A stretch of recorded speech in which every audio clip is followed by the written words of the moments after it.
Alright, welcome Taurus to another timeless, the love variant reading where we talk about whatever the love sector in our lives wants to discuss within this reading. So whether you're a single, partnered up, married, divorced, I don't know, karmic relationship, divine, we'll have a crack at it. Please remember that these messages on this channel will make more sense if you are Taurus in Sun, Rising, and or Jupiter position. However, if you're here because you're Taurus in your Moon, Mercury, and even Venus, you may be seeking emotional redemption. I will just ask you to check out the description box below for my sister channel, Bust Edge Energy, and her content over there may help you with what it is that you are in search of.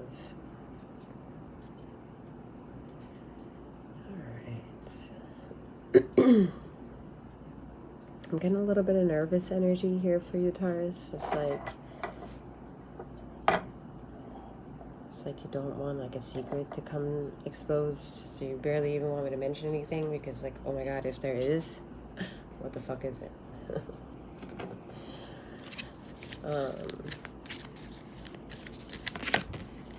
I do see it being related to being tied to having a root of concern, so I mean it is here to be read or perceived. Please remember that past, present, and future energies can come up in resonancy depending where you are in the story. Throat chakra is all clammed up here. Alright, we have rotation. We have Chiron. The inner you is being highlighted right now, lightning. Inner internal aspects. What path would you like to follow? Who are you? What side have you chosen? It's comical because I see like someone really not understanding the message that they're receiving from the ancestors. But yet they're aware of the presence.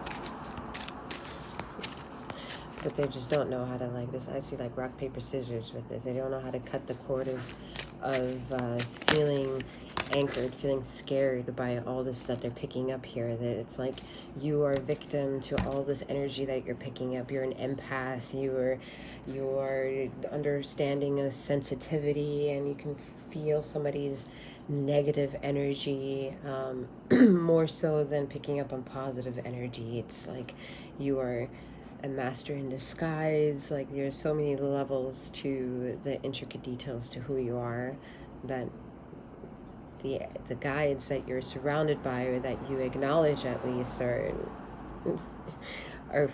having a good time with you, without trying to diminish the fact that it might be a painful journey. It's just a comical sense, because if you were to practice self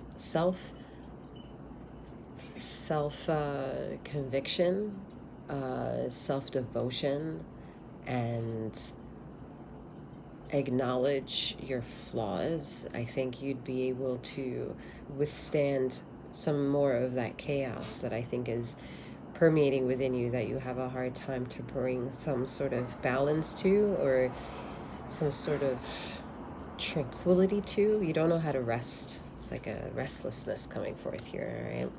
We have the Ace of Cups, satisfaction, a lot of nervous energy.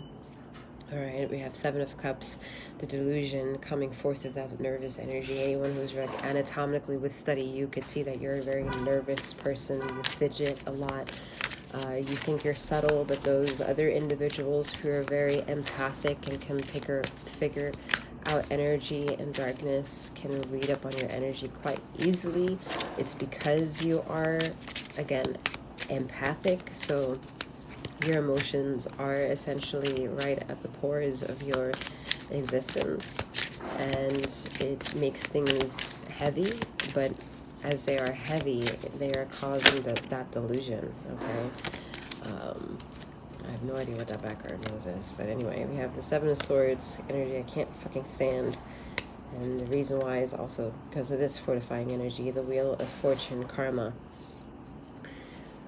God, Seven of Swords. I don't like it. I don't like it. You can't convince me that the Seven of Swords energy is ever positive.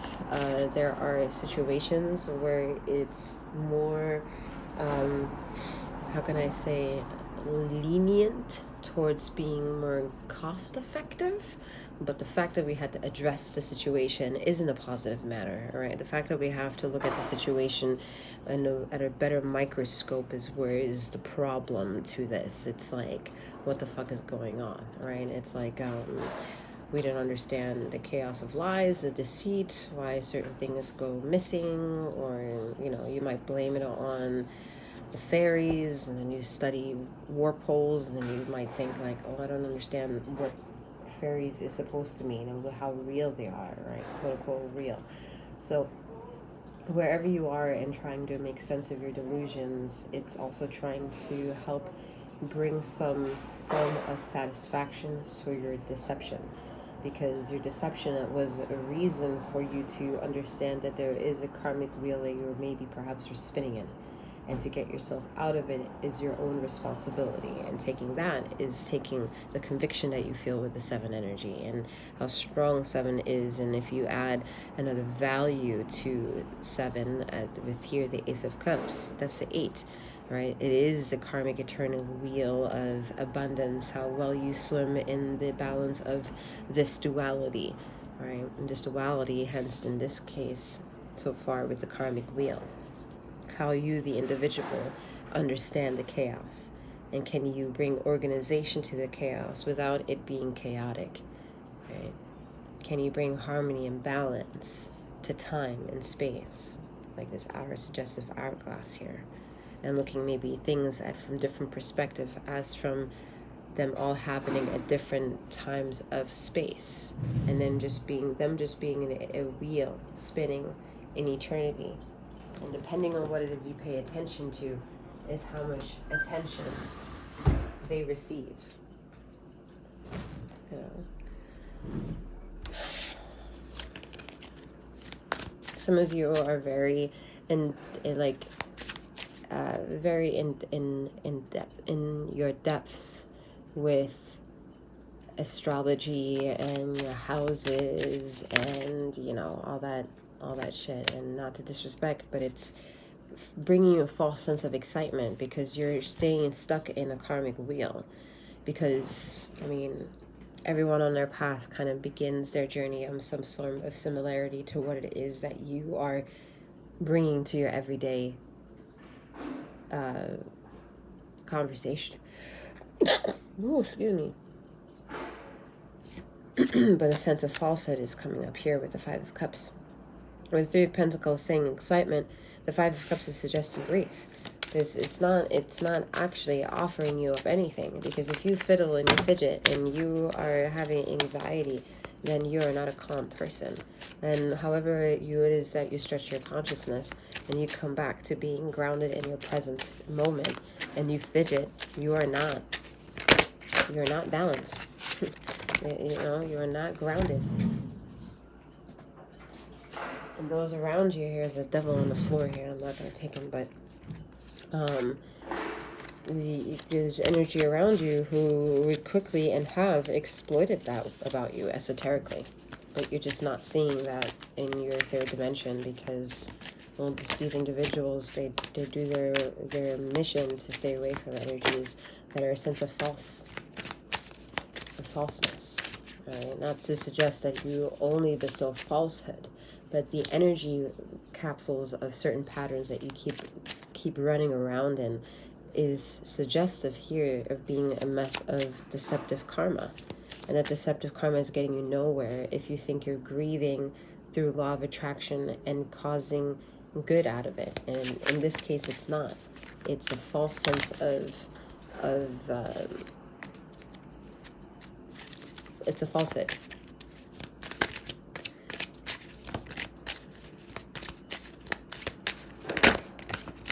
That is annoying in the background. I mean, temperance, healing. Okay, that's how we bring chaos to a better sense of control. And we utilize excitement as the vessel to bring us the inner nautical understanding where we can feel humble and grounded and how can I say this, high vibrational, so that when another bump and bruise comes along the way, it didn't rob us. It didn't weigh heavy. It didn't cause deceit. It didn't make us feel like we're doing this shit over and over again and getting nowhere. But we have to bring ourselves there. Charisma. Look at that. Queen of Wands. We have to take the wheel. We have to take the understanding of connecting our consciousness, of intuition with our anatomical intuition, and try to make sense of those corners of our being and remain grounded, or find a zen of environment of a consciousness or a conscientiousness that brings us to this sort of energy.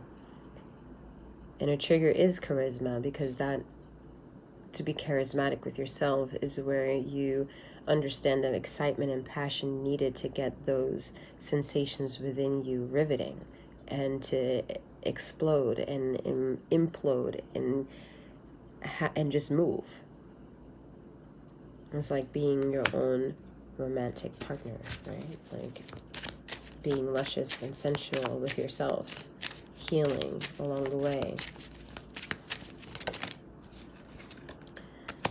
Bravery, strength card here, and independence, Queen of Swords. So a lot of you need to be reminded that most of the journey that you have gone to and all the karmic wheels that we are inevitable to grow into and grow out of is what is the human experience, because the emotional intelligence is what bravery is all about.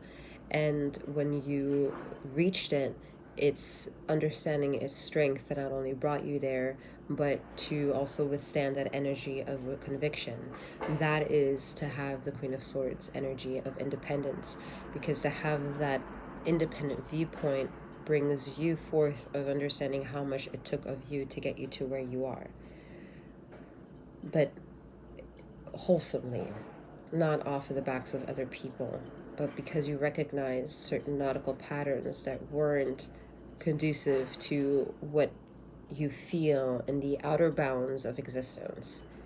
And when the universe gives you these syncs to adjust your perspective, and that you take those opportunistic moments and see if you can make sense of some of those delusions in the midst of chaos,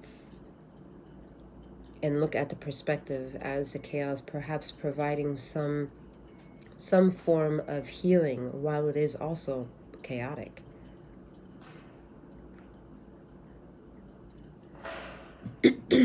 Going in one way and reaching out the other way, a completely different thing but being the same, is part of what evolution of self-mastery is all about.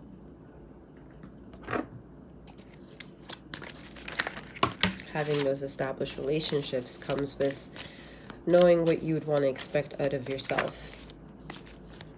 Not what you would want to expect from other people, but what you would want to expect out of yourself. Because those are the things you'll show up for, and those are the things that you'll accomplish, whatever timeline that you are on to accomplish them. However, excuses you have or hide behind to not get them accomplished are all your own, and your own creed and clue to get a hue of your own shade of independence.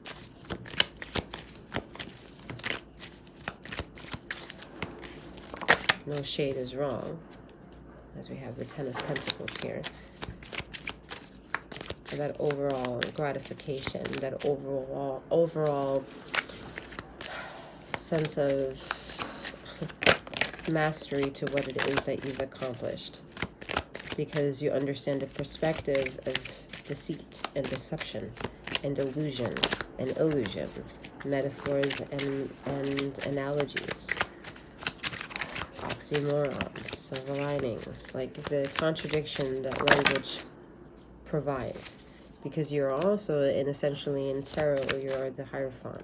So you can read in between the lines and try to find some sense in what's the message behind the words,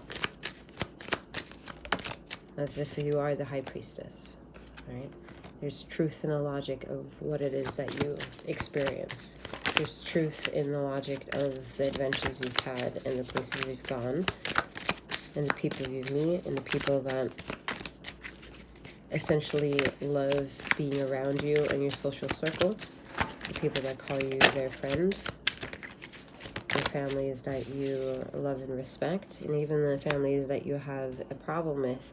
You understand yourself well enough that you're on a path to prove something to yourself. Here, yeah, 3 of Wands. You're proving that you can return back to what it is that you always desire, because the anticipation of what it is you want will always have to meet with what it is that is actually truth. So when there's certain situations in life where you feel that the universe reminds you that things are aligned or unaligned, you tend to take a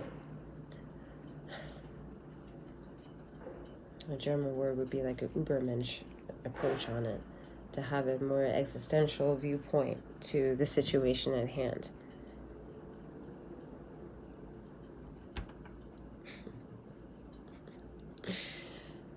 And then you encroach topics of, I don't know, theology, conspiracy theories and topics, because people are just from so many different backgrounds and possibilities and belief structures, fantasies, imagination. You say it, you name it, it's there. There's a reason why all of this exists. It's part of someone's imagination.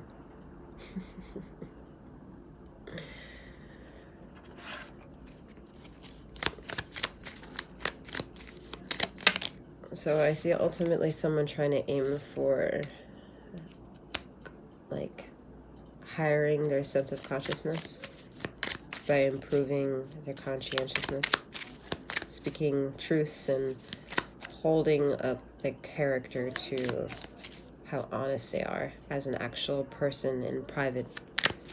And if their way that they are privately matches the way they are publicly, that they're not, you know, lying. Because the only one that really sees the truth is the eyes of all, which is ether.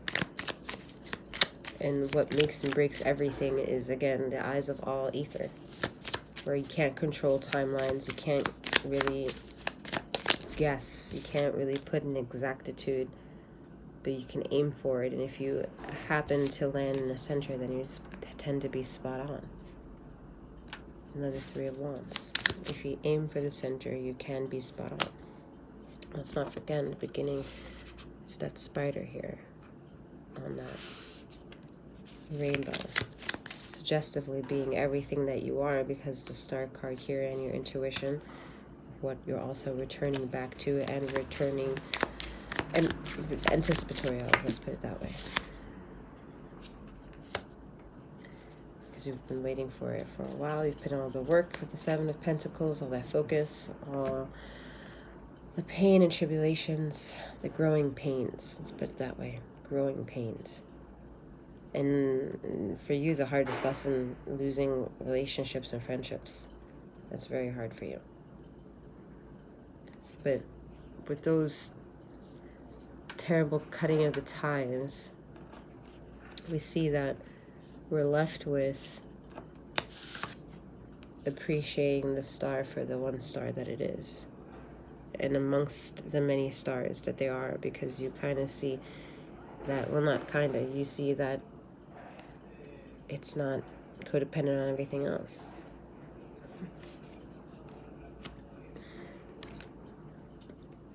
If this were to be blended into this one, it wouldn't look like a star.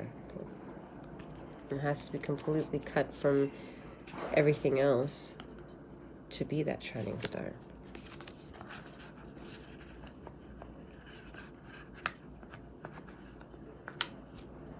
Some of you need to master controlling that anxiety and the panic, especially the one that is in denial. because that's where the star is powerless amongst the void of many.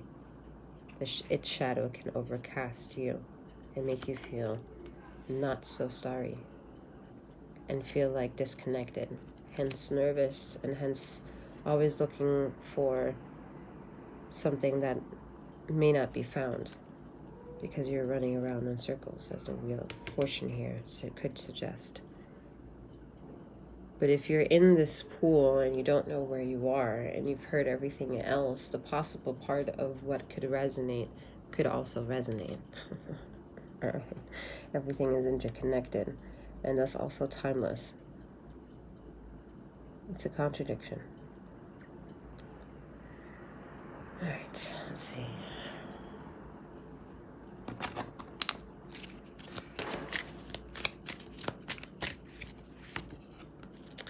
The Tower transformation. It's a contradiction because it's a transformation. 10 of Cups, the completion. 5 of Pentacles, addressing the insecurity in somebody's life, should prove to you how you are the star here with the Magician card. The infinitum here, the infinity. If you connect all the dots to the wisdom of what all these the individual stars are, you create a synergy.